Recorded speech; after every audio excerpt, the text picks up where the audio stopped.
robust as they were last year. Do you see that as a risk that probably Kenyans may be a bit reluctant to engage in this discussion around the budget-making process? Well, fair enough. Fred, for most of my adult life, actually for almost all, except for a short stint of about 2-3 years, I have worked for young people for almost all of my adult life, for and with young people until this age. And I know one thing, that I've been engaging these young people, and as you speak to both those who are there, those who still have got a hope of going out, and generally the space that will be engaging in the conversation around this, the violence meted on young people really left them with a lot of psychological scars. Even as Parliament plays around and not wanting to probably bring a closure to this issue, there is also the other impact that has actually left. When you meet a lot of those young people, they've got a lot of psychological scars. Those who are abducted, those who know their friends that they were with and went down, and the state appears to just gloss over that issue. So it's definitely not going to allow these young people to have that conversation the way they did last year. But like I mentioned, that movements do mutate. Now, generally, not just those young people, but literally any other person who wants to have this conversation, they now know that for purposes, if you're going to speak out, you have got these as implications. So anyone who comes out to actually have this conversation will know through and through what exactly they are walking into. And that is why when I saw a magistrate talking to Boniface Mwangi the other day, that is, of course, a brotherly advice, and outside of that pressings, my heart actually sank. Because whereas that was a very brotherly conversation, and where somebody's actually thinking about you, I thought about the oath of honor that the police actually take when they actually are graduating. They pledge allegiance to the Constitution. Actually, constitutionalism is mentioned twice in that particular oath of honor that they take. The rule of law is also emphasized. Keeping peace. Those are the things that they actually work on.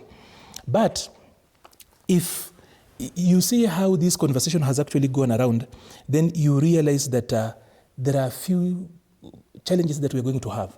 Number one, of course, Parliament has improved how it communicates. It's made it very deliberate to go out and break it down. But you know, this document is normally not coming from Parliament. The Parliamentary Budget Office is one of the most efficient institutions we're going to meet, or rather departments we're going to meet when it comes to budget making. The guys at Treasury sometimes are very corny on how they actually communicate. You're not going to find a lot of good communication coming to them. Yet, normally they are the places where these issues are actually coming from. So, having said that, do you know that the Finance Bill 2024-2025 was actually passed in phases? And that what we have now is actually just the same thing now, actually being now brought in officially, but it had been passed in phases. To the very issues that people complained about last year that led to the impasse that we saw, have not gone away. In any case, they've actually been turbocharged. The impunity is back. Opulence is back. There is zero austerity if you look at the proposals.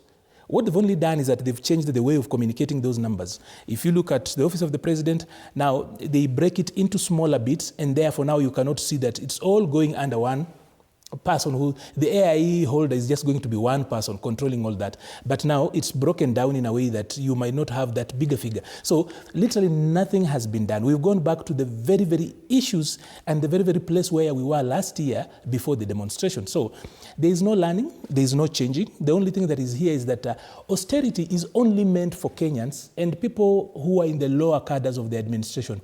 But upwards, there is no austerity, zero austerity. Within the Office of the President, nothing like austerity. In some instances, actually, the budgets have actually gone higher.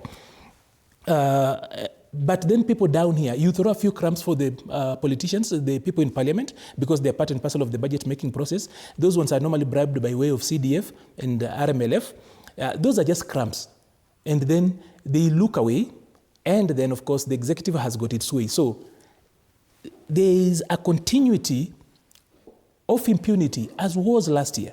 The only thing is that there has been a lot of fear sold to people and the public, and some lazy attempt at communicating differently. Otherwise, there is no... For example, institution has been on this for a very long time. I know deep down he knows. It's not hard for us to actually breach the deficit in teacher numbers. It's not hard. If you look at how we use money in this country, it's not hard. At the moment, I think TSC says they need about roughly about 100 billion shillings to actually work out the deficit that is around that. It's not difficult if you see how we are using money and how we are spending money. I saw the other day people a proposal of having a study on the housing program. If you look at that money, in fact, Professor Menya was saying that if you are to pay every architect we have in this country today $1 million shillings, you will still pay every architect to do that particular thing and still keep a lot of money and still be left with over 3 billion shillings. Mm-hmm. So the way we waste money around here, in this budget, there is no departure. There is completely no departure in the way we actually do things and the way we run budget. So, of course, people are going to think of better ways of handling this issue because the political class has completely refused to move on. And they just want to mutate around, go play around with these issues, but they don't want to handle issues as they were. Because the pain in the pockets is still there. Just because people are scared doesn't mean that the cost of living has actually been worked out. Businesses are still struggling. The businesses are closing out and everything around that. So let's not act that scare tactics alone can make the conditions, or rather can change the way we are doing things. Okay.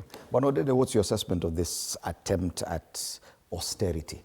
Because it's not been communicated as such. Now we are seeing 65 billion shillings slash in the health sector, 72 billion in the education sector, affecting very crucial services, capitation for free primary and free and secondary schools.